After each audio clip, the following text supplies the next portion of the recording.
Hello बच्चों, welcome to my YouTube channel Khyati Hindi classes. आज हम लोग पढ़ेंगे रसखान जी के सवैयों को। रसखान जी का जीवन परिचय वीडियो पड़ा हुआ है, आप लोग देख लीजिएगा। और देखिए, आप लोगों को अगर अच्छे नंबर लाने हैं तो आप लोग ध्यान दीजिएगा। आप लोग ब्रजभाषा साहित्य वालों का ही व्याख्या की। आधुनिक कवियों की व्याख्या एक शब्द के अनेक अर्थों के द्वारा होता है, इसीलिए आप लोग उतने स्तर तक पहुंच नहीं पाएंगे। और रसखान जी का जीवन में 4 लोग का व्याख्या, 4 लोग का जीवन परिचय आप लोग मस्ट होके याद कर लीजिए, ताकि आपका चार कितना हो जाएगा, 7 3 10 नंबर पक्के हो जाएंगे। आइए तो सवैया देखा जाता है। अब देखिए, यहाँ सवैया बता दिए, ये रसखान की सवैया है। कहते हैं रसखान जी अपने बारे में कहते हैं, रसखान जी मुस्लिम थे लेकिन कृष्ण के प्रति उनका अटूट प्रेम था। कहते हैं मानुष हो तो वही रसखानी। और इनके पद्यों को आपको देखने की जरूरत नहीं पड़ेगी कि किसका पद है, क्योंकि इनके सारे पद्यों में इनका नाम रहेगा। आप लोग पढ़ते देखते चले जाइएगा, उसमें नाम रहेगा। कहते हैं मानुष हो तो वही रसखानी। कहते हैं अगर मनुष्य हो, रसखान जी कहते हैं, यहाँ से उठा के ले जाइएगा, एक बार आप लोग पढ़ लीजिए फिर। मानुष हो तो वही रसखाने, बसो ब्रज गोकुल गांव के ग्वारन, जो पशु हो तो कहाँ बस मेरो, चरो नित्य नंद की धेनु हजारन, पाहन हो तो वही गिर को, जो धरियो कर छत पुरंदर धारन, जो खग हो तो बसेरो करो मिली कलिंद कूल कदम की डारन। ठीक है, अब इसको एक बार व्याख्या देख लिया जाता है। कहते हैं मनुष्य हूँ, रसखान जी कहते हैं अगर मनुष्य हूँ तो मैं बसाऊं, मतलब बसाऊं का हो जाएगा निवास करो ब्रज के गोकुल के गांव के ग्वारनों के बीच में। कहते हैं अगर मनुष्य हूँ, कहते हैं हे श्री कृष्ण, अगर मैं अगले जन्म में मनुष्य बनूं तो मेरा बसेरा ब्रज के गोकुल में हो, ग्वालों के बीच में हो। जो पशु हूँ, अगर पशु हूँ तो मेरा बसेरा चरऊं, मेरा बसेरा या मैं मेरा बस है, मैं चाहता हूँ कि चरऊं, मैं चरूं नित माने प्रतिदिन, नंद की धेनु, नंद के गायों के मझारन माने बीच में। कहते हैं अगर मैं पशु हूँ तो वहाँ जन्म लूँ जहाँ प्रतिदिन नंद के गायों के बीच में मैं चरूं। पाहन हो तो वही गिर को, पावन माने हो जाएगा पत्थर, पत्थर हूँ तो उसी गिर माने पर्वत का हूँ। जो धारियो कर छत्र पुरंदर, जिसको श्री कृष्ण ने धारण किया था, जिस पर्वत के उस पत्थर का हूँ जिसको श्री कृष्ण ने धारण किया था। इंद्र से गोकुलवासियों को बचाने के लिए, इसको लिखना जरूरी है कि इंद्र से गोकुलवासियों को बचाने के लिए, प्रश्न का उत्तर भी आएगा तब भी यही करना है। जो खग हूँ, और कहते हैं जो पक्षी हूँ तो बसेरा करूँ, मैं निवास करूँ, मेरा बसेरा वहीं हो। कलिंद कुल, कलिंद का हो जाएगा, कालिंदी का होता है कि आपका यमुना नदी को कालिंदी कहा जाता है। यमुना नदी के किनारे कदम की डारन माने कदम के डालों पर। रसखान जी कहते हैं कि हे श्री कृष्ण, मैं अगले जन्म में अगर मनुष्य बनूं तो गाय के ब्रज के गोकुल के गाँव में हूँ, अगर पशु बनूं तो नंद के गायों के बीच में चरूं, अगर पत्थर बनूं तो उसी पर्वत का बनूं जिसको श्री कृष्ण ने धारण किया था गोकुलवासियों को बचाने के लिए इंद्र से। और अगर पक्षी हूँ तो यमुना नदी के किनारे कुछ जो कदम्ब के वृक्ष हैं उनके डालों पर मेरा बसेरा हो। ठीक है, और इसका संदर्भ हो जाएगा प्रस्तुत पद्यांश हमारी पाठ्य पुस्तक हिंदी के कक्षा 10 के हिंदी के सवये कोष्टक में लिखिएगा। क्या है? रसखानी ग्रंथावली। देखिए यहाँ दिया है ना, यहाँ देखिए, यहाँ आप लोग देख लीजिए, रसखानी ग्रंथावली, ये लिखना जरूरी होता है। रसखानी ग्रंथावली से लिया गया, जिसके रचयिता कौन है? रसखान जी हैं। काव्य सौंदर्य इसका हो जाएगा, यहाँ देखिए, यहाँ मानवीकरण अलंकार है, इसका काव्य सौंदर्य हो जाएगा। भाषा होगी ब्रज, शैली होगी मुक्तक, छंद होगा इसका सवैया, रस इसका होगा शांत रस होगा, ध्यान दीजिएगा, शांत रस होगा, छंद इसका सवैया हो जाएगा। अब आप लोग अलंकार इसमें खोजिएगा, हम इसको अलंकार को नहीं बताएंगे। एक मानवीकरण बता दिए, एक अनुप्रास बता दिए, और रूपक भी अलंकार है। ठीक है, आगे बढ़ते हैं। अब देखिए, परीक्षा की दृष्टि से ये इंपॉर्टेंट है, इसको तो एकदम बढ़िया से तैयारी है।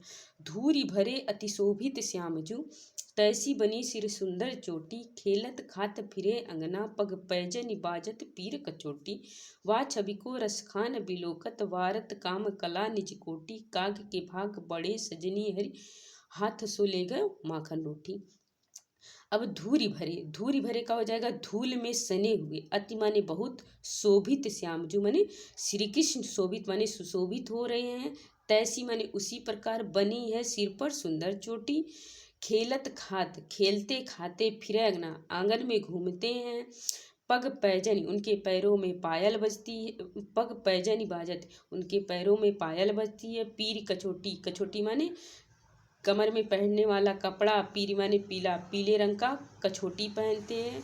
वाह छवि को रसखान विलोद करते, रसखान जी कहते हैं वाह छवि को, रसखान जी कहते हैं उस छवि को देख कर भारत काम, काम का हो जाएगा कामदेव, भारत माने न्यौछावर करते हैं। कला निधि कोटि मतलब कलाओं के करोड़ों कलाओं के भंडार को श्री कृष्ण के उस छवि पर निछावर करते हैं। कागे के भाग बड़े सजनी, और कहते हैं रसखान जी हे सजनी, किसी को संबोधित के हे सजनी, कौए के, काग माने कौए, कौए के भी बड़े भाग हैं। हरि के हाथों से माखन रोटी छीन कर ले गया है, मतलब उसे जूठा खाने का सौभाग्य प्राप्त हुआ है, श्री कृष्ण को स्पर्श करने का सौभाग्य प्राप्त हुआ है।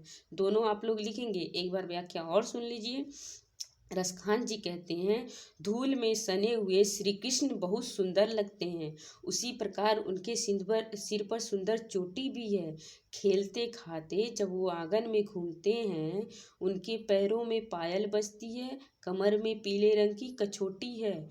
उस छवि को देखकर कामदेव के करोड़ों कलाओं के भंडार को निछावर किया जा सकता है, या रसखान जी निछावर करते हैं और कहते हैं हे सजनी, कौवे के भी बड़े भाग हैं, जिसने हरि के हाथों से माखन रोटी ले गया, अर्थात श्री कृष्ण को स्पर्श करने का सौभाग्य प्राप्त हुआ है, श्री कृष्ण के जूठा खाने का सौभाग्य प्राप्त हुआ है।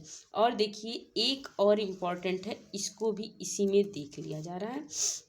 दो और है, थोड़ा सा वीडियो बड़ा हो जाएगा, आप लोग देख लीजिए।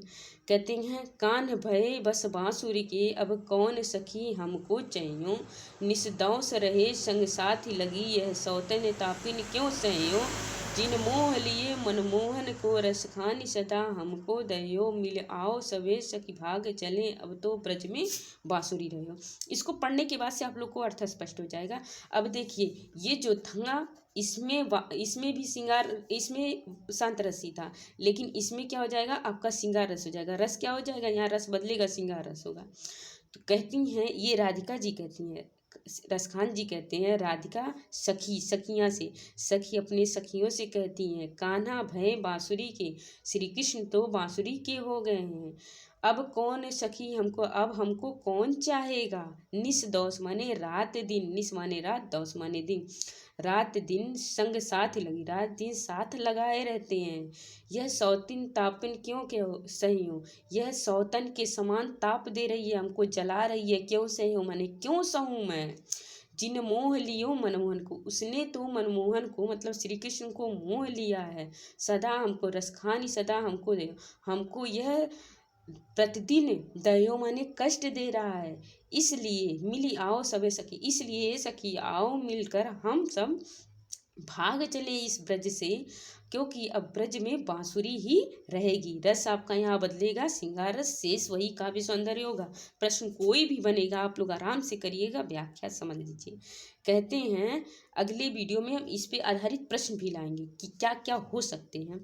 कहते हैं रसखान जी कहते हैं राधिका अपनी सखियों से कहती हैं श्री कृष्ण तो अब बांसुरी के बस में हो गए हैं, हे सखी हमको कौन चाहेगा, रात दिन उसके साथ बांसुरी, उनके साथ बांसुरी लगी रहती है, यह हमें सौतन के समान जलन उत्पन्न कर रही है या ताप दे रही है, इसलिए मैं इसे क्यों सहूँ, सहियों माने क्यों सहूँ। जिन मोह लियो मनमोहन, उसने श्री कृष्ण को मोह लिया है, सदा हमको दे और ये हमको हमेशा कष्ट दे रहा है, इसलिए हे सखी आओ मिलजुल कर हम लोग ब्रज से भाग चलें, क्योंकि ब्रज में अब तो बांसुरी ही रहेगी। एक और है, इसको भी आप लोग ध्यान दे लीजिए, पढ़ लीजिए, वीडियो थोड़ा सा लंबा हो जा रहा है लेकिन स्किप ना करिएगा, आप लोग पढ़ लीजिएगा। कहते हैं मोर पखा सिर ऊपर रखियो, गुंज की माला गरे पहराऊंगी, ओढ़ी पितंबर लय लकुटी, बन गोधन ग्वारन संग फिरूंगी, भवतो मेरो सस्कानो सो तेरे कह स्वांग करूंगी, या मुरली धर की अधरन धरी अधरा न धरूंगी। देखिए यहाँ जो अलंकार है इसको ध्यान में रखिएगा, ये यमक अलंकार है, मुरली मुरली अधरन अधरन। इसमें यमक अलंकार है, ध्यान दीजिएगा। एक लाइन उठा के जब प्रश्न बनेगा तो ये एक लाइन उठा के आप लोग को देगा इसमें कौन सा अलंकार है। अलंकार क्या है? यमक है। जब एक शब्द दो बार आ जाए और उसका अर्थ अलग अलग हो, ठीक है। अब देखिए इसमें फिर राधिका जी कहती है, रसखान जी कहते हैं, राधिका कहती हैं श्री कृष्ण से, तुम्हारी तरह मोर का पंखा सिर के ऊपर रखूंगी, गुंजों की माला गले माने गले में पहनूंगी, ओढ़ी पीतंबर पीले रंग का वस्त्र ओढ़कर, लय लकुटी डंडा लेकर, लकुटी माने डंडा लेकर वन में गोधन ग्वारन संग फिरूंगी, वन में गायों के और ग्वाल वालों के साथ फिरूंगी माने घूमूंगी, भवतो वही मेरो रसखानी, जो तुम्हें भवतो वही माने जो तुम्हें पसंद हो। रसखान जी कहते हैं, राधिका कहती हैं, जो तुम्हें पसंद हो सो तेरे कहें, तुम्हारे कहने पे सब स्वांग माने नाटक, स्वांग का क्या अर्थ हो जाएगा? नाटक। तो वो तुम्हारे कहने पे सारा नाटक करूंगी, परंतु मुरली को, श्री कृष्ण की मुरली को अपने ओठों पर, कहती हैं कि मुरलीधर की, मुरलीधर माने श्री कृष्ण, इस मुरली का हो जाएगा मुरली, श्री कृष्ण की मुरली को अधरन उनके ओठों पर रखी हुई अपने ओठों पर नहीं रखूंगी। अब देख लीजिए इसकी व्याख्या एक बार और सुन लीजिए। राधिका जी कहती हैं, रसखान जी कहते हैं, राधिका जी कहती हैं, सिर के ऊपर श्री कृष्ण की तरह सिर के ऊपर मोर का पंखा रखूंगी, गले में गुंजों की माला पहनूंगी, पीले रंग का वस्त्र ओढ़कर डंडा लेकर वन में ग्वाल वालों के साथ गायों के साथ घूमूंगी, जो उन्हें पसंद है मैं सब कुछ, जो श्री कृष्ण को पसंद है, हे श्री कृष्ण तुम्हारे कहने पे सारा नाटक करूंगी, परंतु श्री कृष्ण के मुरली को जो उन्होंने ओठों पे रखा उसको अपने ओठों पे नहीं रखूंगी, क्योंकि इनको वो सौतेन के समान ताप दे रही थी। इसमें भी श्रृंगार रस है लेकिन श्रृंगार का वियोग भाग है, और सारा आपका वही रहेगा। यहाँ ध्यान दीजिएगा बच्चों, यहाँ आपका यमक अलंकार है, ठीक है। आज की वीडियो में इतना ही, मिलते हैं अगली वीडियो में इस सवैये के प्रश्नोत्तर के साथ। तब तक के लिए धन्यवाद।